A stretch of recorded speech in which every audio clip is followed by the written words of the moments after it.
ಫೀಲ್ಡ್ಗೆ ಇಳಿದ ಮೇಲೆ ಯುದ್ಧ ಮಾಡಲೇಬೇಕು ಅಲ್ವಾ? ಸತ್ರ ವೀರಮರಣ, ಗೆದ್ರೆ ಸಿಂಹಾಸನ, ಯುದ್ಧ ಶುರು ಮಾಡೋಣ ಅಷ್ಟೇ. 17 ಕೋಟಿ ಸರ್, ಇಷ್ಟು ದೊಡ್ಡ 17 ಕೋಟಿ 70 ಲಕ್ಷ, ಇಷ್ಟು ದೊಡ್ಡ ಮೊತ್ತಕ್ಕೆ ಆಡಿಯೋ ರೈಟ್ ಸೇಲ್ ಆಗಿರುವಂಥದ್ರ ಬಗ್ಗೆ ಎಷ್ಟು ವಿಶೇಷವಾಗಿರುತ್ತೆ, ಹೇಗೆ ಅಷ್ಟು ದೊಡ್ಡ ಮೊತ್ತ ಕೊಡುವಂತಹ ಸಾಧ್ಯತೆಗಳು ಹೇಗಾಯ್ತು ಅನ್ನುವಂಥದ್ದು. ಮೊದಲನೇದಾಗಿ ಸಾಂಗ್ಸ್ ಬಂದಾಗ, ನೀವು ಸಾಂಗ್ಸ್ ವಿಸಿಗೆ ಬಂದಾಗ ಹಿಂದೆ ಐ ಥಿಂಕ್ ಆನಂದ್ ಅವರು ಮತ್ತೆ ಸಾಮಣ್ಣ ಇದ್ದಾರೆ. ನಮ್ಮ ಸಿನಿಮಾ ಏನಾದರೂ ಯಾವುದದು ಅಡ್ಡ ಆಗಲಿ ಆ್ಯಂಡ್ ವಿಲನ್ ಆಗಲಿ ಎಲ್ಲ ಅವ್ರ ಹತ್ರನೇ ಇದೆ. ಸಾಮಣ್ಣ ಲಾಸ್ಟ್ಗೆ ಸಾಯ್ತಾ ನಮ್ಮ ಸಿನಿಮಾದು ಅದವರು? ನಮ್ದು ಯಾವುದೂ ಇಲ್ಲ, ಹಿಟ್ ಆಗ್ಯಾವಂತೆ. ಓಕೆ, ಸೊ ದೆನ್ ಒಂದು, ಆಮೇಲೆ ಧ್ರುವ ಅವ್ರದ್ದು ಅದು ಹಿಟ್ಟು, ಪೊಗರು ಅದು ಹಿಟ್ಟಾಗಿದೆ ಅಂತೆ. ಆಮೇಲೆ ನಮ್ಮದು ಅರ್ಜುನ್ ಅವ್ರದ್ದು ಅದು ಹಿಟ್ಟಾಗಿದೆ. ಆ ದೃಷ್ಟಿಯಿಂದ ಸೊ ಒಂದು ವ್ಯಾಲ್ಯೂಸ್ ಇದೆ ಅಂದ್ಬಿಟ್ಟು ಕೊಟ್ಟಿದ್ದಾರೆ. ಒಂದು ಎರಡನೇದೇನಪ್ಪ ಅಂದರೆ ಮ್ಯೂಸಿಕ್ ಅನ್ನೋದು ಇದೆಯಲ್ಲ, ನಿಜ ಹೇಳ್ಬೇಕಂದ್ರೆ ಇವಾಗ ನಾವೇನು ಸಾಂಗ್ ಆಡಿಸ್ತಾ ಇದೀವಲ್ಲ, ಸಿಂಗರ್ ಕೈಲಿ ಆ ದುಡ್ಡಲ್ಲಿ ಒಂದು ಸಿನಿಮಾ ಮಾಡ್ಬೋದು. ಆ ಪ್ರೈಸು ಹೆಂಗೆ ಅಂತಂದ್ರೆ, ಕನ್ನಡ ನಾನು ಆಡ್ತಿರ್ತೀನಿ, ಸೊ ತೆಲುಗು ತಮಿಳು ಸಿದ್ಸೀರಾ ಮಾಡ್ತಾರೆ, ಹಿಂದಿ ಬಿ ಫ್ರಾಂಕ್ ಅಂತ ಆಡ್ತಾರೆ, ಓಕೆ, ಮಲಯಾಳಮ್ಮು ವಿಜಯ್ ದಾಸ್ ಆಡ್ತಾರೆ.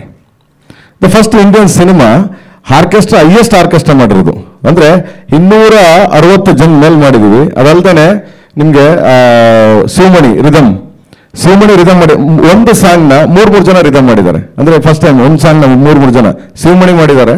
ಅಂಡ್ ದೆನ್ ಇಲ್ಲಿ ನಮ್ಮ ಕನ್ನಡದಲ್ಲಿ ಇವರು ಯಾರೋ ಹೆಸರು ಮಗ, ನಮ್ಮ ರಿಕ್ಕಿ, ಅದಾದ್ಮೇಲೆ ಇವರು ಹೆಸರು ನಮ್ಮ ತಬ್ಲಾ ತೋಫಿಕ್ ಕುರೇಶ್ ಅವ್ರು ಮಾಡಿದ್ರು. ಅಂದ್ರೆ ಈ ತರ ಒಂದೊಂದು ತಿಂಗಳು ಬರೀ 3 ಜನ ರಿದಮ್ ಮಾಡಕ್ಕೇನೆ ಮ್ಯಾಕ್ಸಿಮಮ್ 60 ಮೆಂಬರ್ಸ್ ಮಾಡ್ತಾರೆ, 60 ಜನ. ಹಂಗ್ಲೆಕ್ ಹಾಕೊಂಡ್ರೆ ನಿಮ್ಗೆ 300 ಮೇಲೆ ಹೋಗ್ಬಿಡ್ತದೆ ಆರ್ಕೆಸ್ಟ್ರಾ. ಅಂದ್ರೆ ಅಷ್ಟು ಖರ್ಚಾಗುತ್ತೆ, ಅಷ್ಟು ಇದು ಮಾಡಿದ್ವಿ. ಅಂದ್ರೆ ಕ್ವಾಲಿಟಿ ಇಂಪಾರ್ಟೆಂಟು, ಬಿಕಾಸ್ ಬರೀ ಓನ್ಲಿ ಇಲ್ಲಲ್ವಲ್ಲ, ಎಲ್ಲ ಕಡೆ ರೀಚ್ ಆಗಬೇಕು. ವರ್ಲ್ಡ್ ಕಾಂಪಿಟೇಷನ್ ಇವಾಗ ಸಿನಿಮಾ ಅನ್ನೋದು. ಸೊ ಆ ದೃಷ್ಟಿಯಿಂದ ಹೋಗಿದೆ.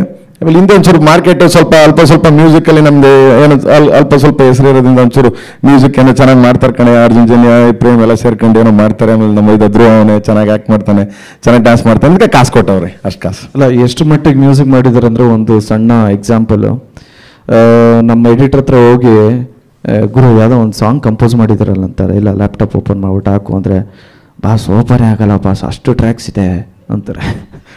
ಅಷ್ಟು ಟ್ರ್ಯಾಕ್ಸ್ ಇರುತ್ತೆ. ಒಂದು ಮೊನ್ನೆ ಆನಂದ್ ಆಡಿದಾರೆ, ನಿಮ್ಗೆ ಸಾಮಾನ್ಯ ಮತ್ತು ಇವ್ರಿಗೆ ಸಾಂಗ್ ಕೇಳ್ಸಕ್ಕೆ ಕರೆದೆ ಸ್ಟುಡಿಯೋಗೆ. ನಮ್ಮ ಅರ್ಜುನ್ ಅವ್ರಿಗೆ ಹೇಳ್ದೆ ಕೇಳಿಸ್ ಮಗನೆ ಅಂತ. ಅದು ಓಪನ್ ಆಗಲೇ ಇಲ್ಲ. ಏನಕ್ಕೆ ಓಪನ್ ಆಗಲಿಲ್ಲ ಅಂದರೆ 700-800 ಟ್ರ್ಯಾಕ್ಸ್ ಇದೆ. ಅಂದರೆ ಇಲ್ಲಿ ಓಪನ್ ಆಗಲ್ಲ. ಇಲ್ಲಿ ಕರ್ನಾಟಕದಲ್ಲಿ ಯಾವುದೇ ಸ್ಟುಡಿಯೋಲಿ ಓಪನ್ ಆಗಲ್ಲ. ನಾವು ತೊಗೊಂಡೋಗಿ ಚೆನ್ನೈಲಿ ಮಾಡಬೇಕು, ತಿರ್ಗಿ ತೊಗೊಂಡೋಗಿ ಬಾಂಬೆಲಿ ಮಾಡಬೇಕು, ಫೈನಲ್ ರಿಟರ್ನ್ಸ್ ನಮಗೆ ಬರ್ತದೆ. ಅಂದರೆ ಅಷ್ಟು ಇದನ್ನ ಆರ್ಕೆಸ್ಟ್ರೇಷನ್ ಅಷ್ಟು ಇದನ್ನ ಹಾಕಿದ್ವಿ, because of quality, because of sound. ಇವಾಗಿರೋ ಥಿಯೇಟರ್ಸ್ಗಳಿಗೆ, ಮಲ್ಟಿಪ್ಲೆಕ್ಸ್ಗಳಿಗೆ, ಸೊ ಎಲ್ಲದಕ್ಕೂ ಬೇಕಲ್ಲ. ಸೊ ಆ ದೃಷ್ಟಿಯಿಂದ ಒಂಚೂರು ಜಾಸ್ತಿ ಖರ್ಚು ಮಾಡಿದ್ವಿ. ಇಲ್ಲಿ ಖರ್ಚು ಮಾಡಿರೋ ಏನು ತೊಂದರೆ ಇಲ್ಲ ಸರ್. 1970s 80s ಒಳಗಡೆ ಸಿನಿಮಾ ಮಾಡಿದ್ದೀನಿ ಸರ್ ಇದನ್ನ. Yes sir. ಅದನ್ನು ಕಮರ್ಷಿಯಲ್ ಸರ್, ನೈಜ ಘಟನೆ. ಅದನ್ನ ನೈಜ ಘಟನೆ ಇನ್ಸಿಡೆಂಟ್ ತಗೊಂಡು ಮಾಡಿದ್ದೀನಿ ನಾನು ಅದನ್ನ. ಸೊ ಆವಾಗಿನ ಬೆಂಗಳೂರಿನ ಕಟ್ಟಕ್ಕೆ ಟ್ರೈ ಮಾಡಿದ್ದೀವಿ. ಅಂದ್ರೆ ದೊಡ್ಡ ಸುಮಾರು ಒಂದು 20 ಎಕರೆ ಸೆಟ್ ಹಾಕಿದ್ದೀವಿ. ಬೆಂಗಳೂರು ಸೆಟ್ ಹಾಕಿದೆ, ಅಲ್ಲ 1.5 year ಇಂದ ಸೆಟ್ ಇದೆ. ಅದು 20 ಎಕರೆಯಲ್ಲಿ ಹಾಕಿದ್ವಿ ಸೆಟ್ನ. ಸೊ ಆಲ್ಮೋಸ್ಟ್ ಅಲ್ಲಿ ನಿಮ್ ಬಂದು ನೋಡಿದಾಗ ರಿಯಲಿಸ್ಟ್ ಬೆಂಗಳೂರು ಹೆಂಗಿರುತ್ತೆ ಹಂಗಿರುತ್ತೆ ನಿಮಗೆ. ಪ್ರೇಮ್ ಸರ್, ರಂಗನಾಥ್ ಅಂತ ಮೈಕೆ ಸರ್, ಮೋಹನ್ ಬಿಕೆರೆ ಅವರು. ಪ್ರೇಮ್ ಸರ್, ನಮ್ಮ KFI ಇಂದ ರಂಗನಾಥ್ ಅಂತ. ಸರ್, ಲಾಂಗ್ ಕೊಟ್ಟಿರೋ ಮೂವೀಸ್ಗಳೆಲ್ಲದನ್ನು ಕೂಡ ಹಿಟ್ ಆಗಿದೆ. ಅಂದರೆ ನೀವು ಎಸ್ಪೆಷಲಿ ಲಾಂಗ್ ಕೊಟ್ಟಿರೋದು, ಅಂದರೆ ಕರಿಯ ಆಗಿರಲಿ, ಜೋಗಿ ಆಗಿರಲಿ, ಸೊ ಇದರಲ್ಲೂ ಕೂಡ ಧ್ರುವ ಸರ್ನ ಲಾಂಗ್ ಜೊತೆಗೆ ನೋಡ್ಬೋದು.